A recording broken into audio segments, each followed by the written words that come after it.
Hi every one. ராசிகளை மையமாக வைத்து ஒருவரது குணநலன்கள் என்ன, சுபாவங்கள் என்ன என்பதை வரிசையாக பார்த்து கொண்டிருக்கிறோம். இந்த பதிவில் நாம் எடுத்திருப்பது துலா ராசி. இந்த துலா ராசி என்பது சரராசி, அதாவது தராசு சின்னத்தால் குறிப்பிடப்படுவது, காலபுருஷ ராசிக்கு 7வது ராசியாக வருவது. இந்த துலா ராசியின் குணநலன்களை தெரிந்து கொள்வதன் மூலம் உங்கள் வீட்டில் ஒரு துலா ராசி குழந்தை இருந்தால் அவர்களிடமிருந்து ஒரு நல்ல அவுட்புட்டை எவ்வாறு நாம் வெளிக்கொண்டு வருவது, அல்லது இப்பொழுது எனக்கு திருமணமாக போகிறது, எனக்கு வரக்கூடிய வாழ்க்கை துணைவர் துலாம் ராசியாக இருந்தால் எவ்வாறு நான் நடந்து கொள்ள வேண்டும், அவரது குணநலன்களை புரிந்து கொள்வதன் மூலம் மேலும் மேலும் நாங்கள் எவ்வாறு மேன்மை பெற முடியும் என்பதற்கான அனைத்து விடைகளும் இந்த காணொளியில் இருப்பதனால் முழு காணொளியையும் பார்த்து பயன்பெற வேண்டும்.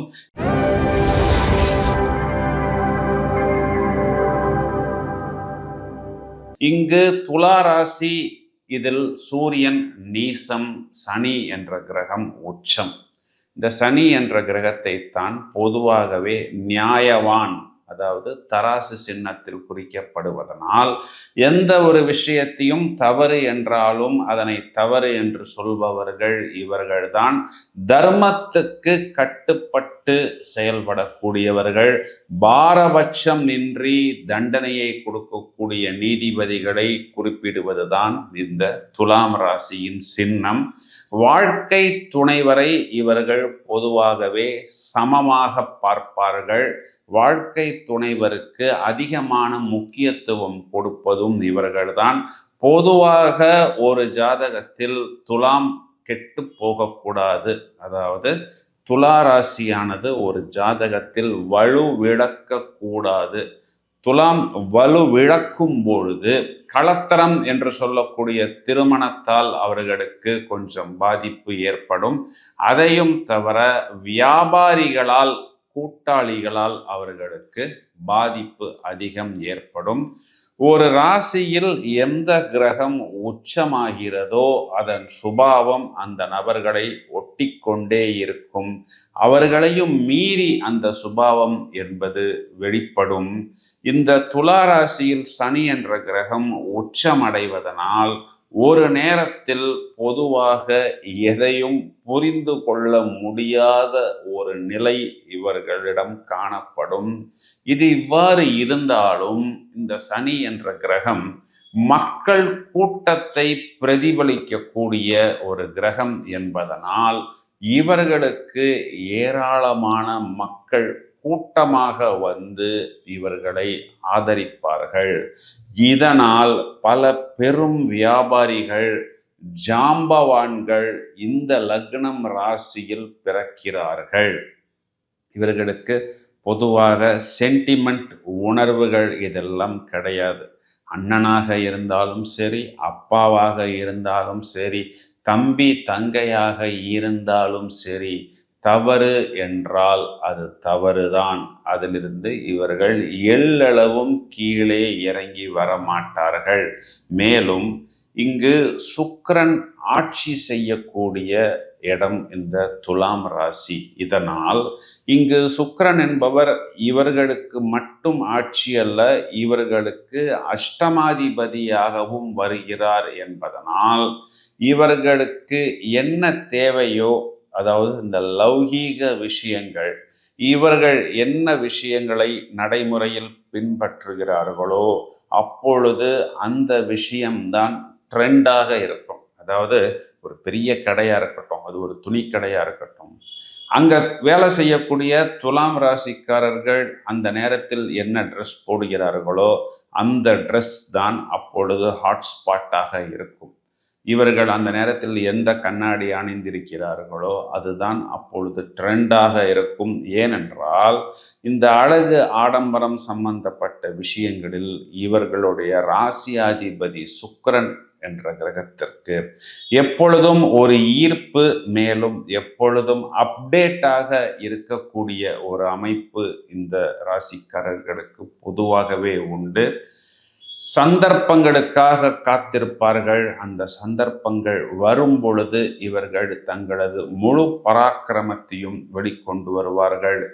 ஆடம்பரங்களை அதிகம் விரும்புவார்கள். பல புதிய ஸ்டைல்களை உருவாக்குபவர்கள் இவர்கள்தான்.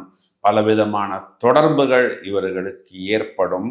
இதில் நாம் கவனிக்க வேண்டிய விஷயம் என்னவென்றால், இந்த தொடர்புகளை அவர்கள் தவறாக கையாளும் பொழுது அவர்கள் ஏதாவது ஒரு விஷயத்தில் போய் மாட்டிக்கொள்வார்கள். இவர்களது ராசியாதிபதி எங்கே உச்சமடைகிறது என்றால், ராசிக்கு 6ஆம் இடம் என்று சொல்லக்கூடிய மீனத்தில் உச்சமடைகிறது. இந்த மீனம் என்பது காலபுருஷனுக்கு 12ஆம் வீடு என்று சொல்லக்கூடிய விரயத்தை குறிகாட்டுவதனால், பொதுவாக துளாராசி ஆண்கள் பெண்களிடத்தும் துளாராசி பெண்கள் ஆண்களிடத்தும் பழகும் பொழுது மிகவும் கவனமாக பழக வேண்டும். இதையும் தவிர இவர்கள் யாருக்காக அதிகம் உதவி செய்கிறார்களோ, யாரை இவர்கள் அதிகமாக தூக்கி விடுகிறார்களோ, அவர்களே தொழிலில் இவர்களுக்கு எதிரியாக வந்து நிற்பார்கள். இதன் காரணம், இவர்களுக்கு 6ஆம் வீட்டின் அதிபதி என்று சொல்லக்கூடிய குரு 10ஆம் வீட்டில் வந்து தொழில் ஸ்தானத்தில் உச்சமடைகிறார். அதனால் இவர்கள் யாரை தூக்கி விடுகிறார்களோ அவர்களே நீயா நானா, நாம் ஒரு கை பார்த்து விடுவோம் என்று இவர்களுக்கு எதிரியாக வந்து சில நேரத்தில் இதனால் வம்பு வழக்கு போன்ற விஷயங்களும் இவர்களுக்கு ஏற்படும்.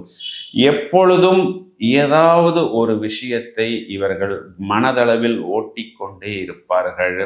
மேலும் இவர்களுக்கு வருமானம் என்பது ஒரு சீராக இருக்காது. இந்த மாதம் பார்த்தால் 2 லட்சம் ரூபாய் வருமானம் இருக்கும். 2 மாதங்களுக்கு வருமானமே இல்லாத ஒரு சூழ்நிலை ஏற்படும். பிறகு அடுத்த மாதம் பார்த்தால் ஒரேடியாக 3 லட்சம் ரூபாய் சம்பாதிப்பார்கள்.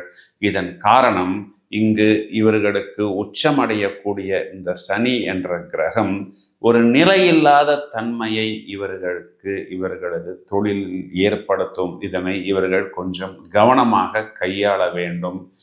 எந்த ஒரு விஷயத்தையும் இவர்கள் எளிதாக அடைய முடியாது. கொஞ்சம் போராடி தான் அந்த விஷயத்தை இவர்கள் வாழ்வின் முற்பகுதியில் அடைவார்கள். நிம்மதியான ஒரு உறக்கம் என்பது பொதுவாகவே இந்த துளாராசிக்காரர்களுக்கு கொஞ்சம் கம்மியாகத்தான் கிடைக்கும்.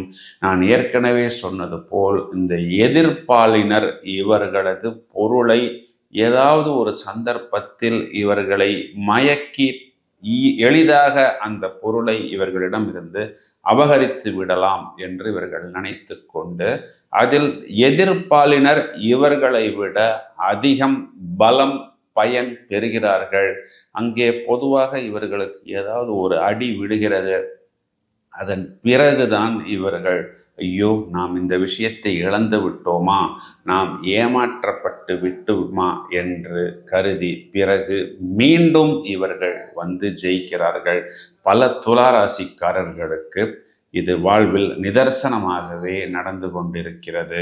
மேலும் இந்த லிவிங் டுகெதர், ரிலேஷன்ஷிப் போன்ற விஷயங்களில் இருப்பவர்கள் எல்லாம் இந்த விஷயத்தை கொஞ்சம் எச்சரிக்கையாக எடுத்துக்கொள்ள வேண்டும். குடும்ப வாழ்வில் கூட இவர்கள் எதையும் எதிர்பார்ப்பின்றி செய்வது இவர்களது பழக்கமாகி விடுவது. அவ்வாறு இருப்பதுதான் பொதுவாகவே இவர்களுக்கு நல்லது. இதன் காரணம், இவர்களது தனஸ்தானாதிபதி, குடும்பஸ்தானாதிபதி என்று சொல்லக்கூடிய செவ்வாய் என்ற கிரகம் 10ஆம் வீட்டில் நீசம் அடைவுகிறது. இந்த 10ஆம் வீடு என்பது காலபுருஷ ராசிக்கு 4ஆம் வீடு என்று சொல்லக்கூடிய சுகஸ்தானமாக வருவதனால், இவர்கள் குடும்ப வாழ்வில் கூட அதிகமாக எதிர்பார்ப்புகள் வைத்திருக்கும் பொழுது இவர்களது நிம்மதி என்று சொல்லக்கூடிய விஷயம், சுகம் என்று சொல்லக்கூடிய விஷயம், ஏதோ ஒரு விஷயத்தில் இவர்களுக்கு நிம்மதியை கொடுக்காமல் இருக்கிறது. வாழ்வின் பிற்பகுதியில் நிறைய துளாராசிக்காரர்களுக்கு ஒரு வசதியும் வாய்ப்பும் ஏற்படுகிறது. அதன் பிறகு நிறைய அனுபவங்களுடன் எந்த ஒரு விஷயத்தையும் இவர்கள் திருப்தியாக எடுத்துக்கொள்கிறார்கள். உணவு மற்றும் உறக்கத்தில் பொதுவாகவே இவர்கள் ஒரு ஃபார்முலாவுடன் இருப்பதில்லை. இதனால் இவர்களுக்கு கொஞ்சம் இந்த வயிறு சம்பந்தமான உடல் உபாதைகள் என்பது அதிகம் ஏற்படுகிறது. இங்கு சனி என்ற கிரகம் உச்சமடைவதனால் எப்பொழுதும் ஏதாவது ஒரு உழைப்பு உழைப்பு என்று ஓயாமல் ஓடிக்கொண்டும் உழைத்து கொண்டும், அது ஒரு ஒயிட் காலர் ஜாபாக இருந்தாலும் ஒரு லேபர் போல் தங்களது உழைப்பை இவர்கள் வெளிப்படுத்தி கொண்டே இருக்கிறார்கள்.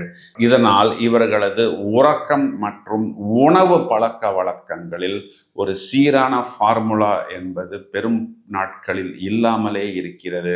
வேலை வேலை என்பது இவர்களது தாரக மந்திரமாக இருப்பதனால் உடல் நலனை இவர்களால் சரியாக கவனிக்க முடியவில்லை.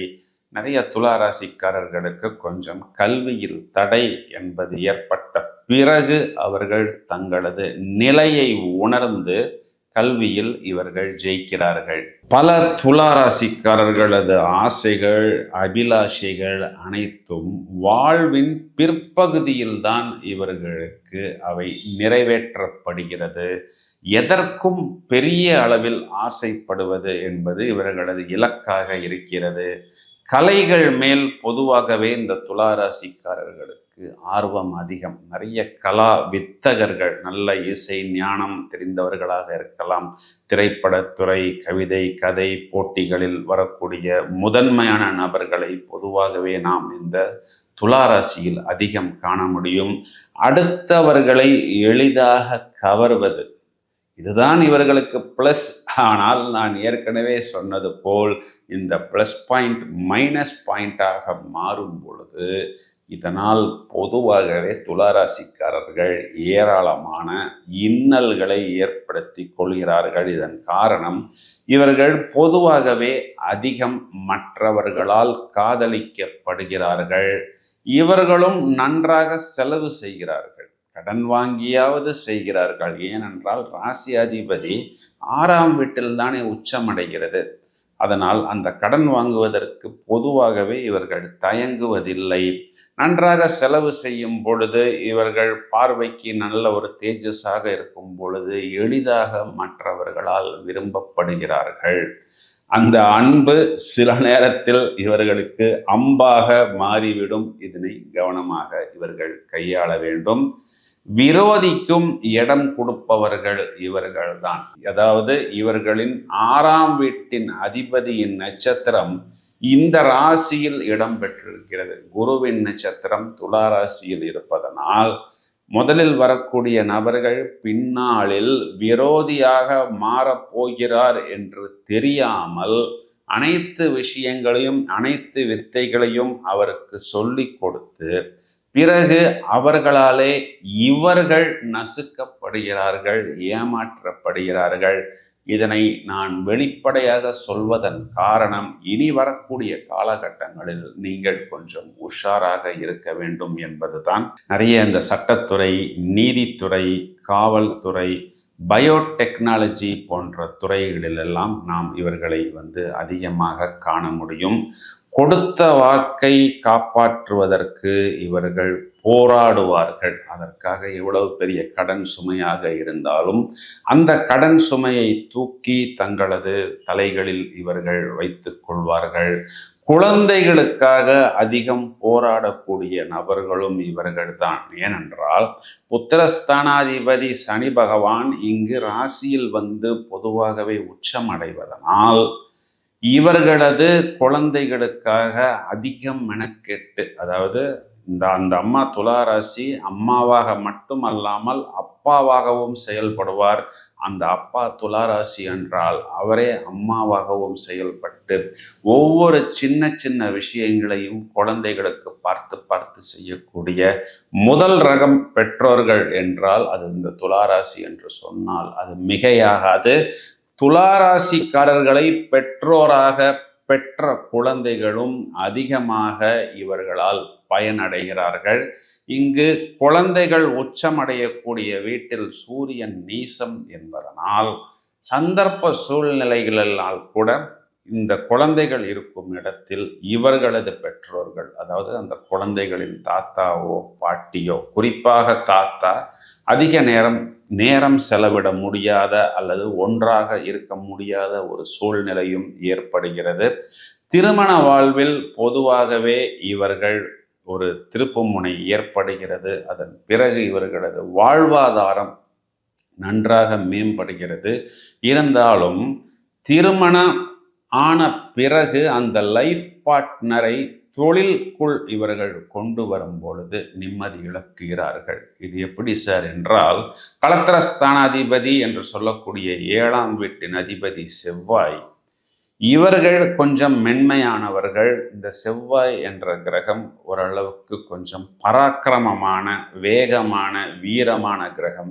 நம்மிடம் எது இல்லையோ அதைத்தான் நாம் பொதுவாகவே தேடுவோம் என்ற ஒரு விதியின் பிரகாரம் இவர்களது லைஃப் பார்ட்னர் எப்பொழுதுமே கொஞ்சம் ஓரளவுக்கு ரஃப் அண்ட் டஃப்பாக இருக்கக்கூடிய நபர்களாக இருப்பார்கள். இந்த செவ்வாய் என்ற கிரகம் 10ஆம் இடத்தில் நீசம் அடைவதனால் அவர்களை இவர்கள் உத்தியோகத்திலோ வியாபாரத்திலோ உள்ளே கொண்டு வரும் பொழுது இவர்களுக்கு கொஞ்சம் ஏதோ ஒரு விதமான இடையூறு என்பது ஏற்படுகிறது. இதனால் சில நேரத்தில் திருமண வாழ்வில் இவர்களுக்கு ஜீர்ணிக்க முடியாத அல்லது வெளியே சொல்ல முடியாத சின்ன சின்ன சங்கடங்கள் என்பது இருக்கிறது. உங்களது முயற்சிகள் பல முறை ரிப்பீட்டாக செய்த பிறகு இவர்களுக்கு நிறைய வெற்றிகள் என்பதும், அந்த புத்திர பாக்கியம் ஏற்பட்ட பிறகு இவர்களுக்கு நிறைய சொத்துக்கள் சேரக்கூடிய அமைப்பும் இயற்கையாக துளாராசிக்காரர்கள் பெறுகிறார்கள். அனைத்துமே இவர்களுக்கு ஒவ்வொன்றாக படிப்படியாக கிடைக்கும். அதாவது இவர்களுக்கு அஷ்டமாதிபதியாகவும் இவர்களே வருவதனால் தாங்களாகவே போய் ஒரு விஷயத்தில் இவர்கள் சிக்கிக் கொள்கிறார்கள். அதை மட்டும் இவர்கள் கவனமாக பார்த்து கொள்ள வேண்டும். பாக்கியங்களுக்காக இவர்கள் அதிகம் செலவு செய்கிறார்கள். நியாயத்தை சொல்வது, அதன் மூலம் நடப்பது, அதனால் சின்ன சின்ன பிரச்சனைகள் வந்தாலும் எதிர்கொள்ள வேண்டிய ஒரு சூழ்நிலை. போட்டி என்று வரும்பொழுதுதான் இவர்களது முழு பராக்கிரமம் வெளிப்படும். ஏனென்றால் இவர்களுக்கு ஒரு காம்படிஷன், ஒரு போட்டி, ஒரு டார்கெட். இந்த டார்கெட்டை நீங்கள் அச்சீவ் செய்யும் பொழுது உங்களுக்கு இது பரிசு என்ற ஒரு கோலை நாம் இவர்களுக்கு செட் செய்து விட்டால் these people will come out with ஒரு ஃப்ளையிங் கலர்ஸ். எப்பொழுதுமே ஓரளவுக்கு குஷியாக இருப்பது, ஜாலியாக இருப்பது இவர்களது சுபாவம். இவர்களிடம் ஒரு நல்ல செலப்ரேஷன் மைண்ட் இருந்து கொண்டே இருக்கும். அடிப்படையாக இவர்கள் ஈஸியாக ஒத்துப்போவார்கள். These people are good hearted. ரொம்பவும் சின்சியராக செயல்படக்கூடிய நபர்கள். எளிதாக மற்றவர்களை இவர்கள் புரிந்து கொள்வார்கள். அதனால் மற்றவர்களை வேலை வாங்குவதும் தட்டி கொடுத்து பக்குவமாக பேலன்ஸாக வேலை வாங்குவார்கள். எந்த ஒரு பிரச்சனைக்கும் டிப்ளமேட்டிக்காக சொல்யூஷன் கொடுக்கக்கூடிய நபர்கள் இந்த துளாராசிக்காரர்கள். இவர்களுடைய ப்ளஸ் என்னவென்றால், நாம் இவர்களை பார்க்கும் பொழுதோ அல்லது பேசும் பொழுதோ நமது கோபம், நமது பாரம், நமது சோகம் அனைத்துமே எளிதாக இறங்கிவிடும். வெகு எளிதாக நாம் இவர்களுக்கு ஃப்ரெண்ட்ஸாக மாற முடியும். These people are very smooth and peaceful. இவர்களுக்கும் உள்ளுக்குள்ளே கொஞ்சம் கோபம் இருந்தாலும் அந்த கோபத்தை பகிரங்கமாக அவர்கள் வெளியே கொண்டு வந்து மற்றவர்களை காயப்படுத்துவதில்லை. ஆனால் இவர்களுக்கு கோபம் என்று வரும் பொழுது கொஞ்சம் இவர்களுடைய வார்த்தைகள் ஓரளவுக்கு குறைந்துவிடும். வெளிநாட்டு தொடர்பிலும் பொதுவாகவே துளாராசிக்காரர்கள் கொஞ்சம் கவனமாக இருக்க வேண்டும். இதிலும் கூட நிறைய துளாராசிக்காரர்களுக்கு கடன் ஏற்படுகிறது. ஏனென்றால் 12ஆம் வீட்டில் இவர்களது ராசியாதிபதி நீசம். இந்த 12ஆம் வீடு என்பது காலபுருஷ ராசிக்கு 6ஆம் வீடாக வருவதனால் வெளிநாடுகளில் சென்று முதலீடு செய்யும் பொழுது, அதற்காக கடன் வாங்கும் பொழுது ஏராளமான சிக்கல்களை இவர்கள் சந்திக்க வேண்டிய ஒரு சூழ்நிலை என்பது ஏற்படுகிறது. வாக்குஸ்தானத்தில் சந்திரன் நீசம் என்பதனால் சில நேரத்தில் இவர்கள் வார்த்தைகளை பேசும் பொழுது கொஞ்சம் ஏதோ ஒரு குழப்பம் இருப்பது போல் காண்பிக்கப்படும். நாளடைவில் இவர்கள் பக்குவப்பட்டு இவர்கள் சரியாகி விடுகிறார்கள். மேலும் 6ஆம் வீட்டில் புத்திகாரகன் புதன் நீசம். இயற்கையாகவே இந்த 6ஆம் வீடு என்பது காலபுருஷ ராசிக்கு 12ஆம் வீடாக வருவதனால் கடன் வாங்கும் பொழுது இவர்கள் தங்களது புத்தியை இழந்து விடக்கூடாது.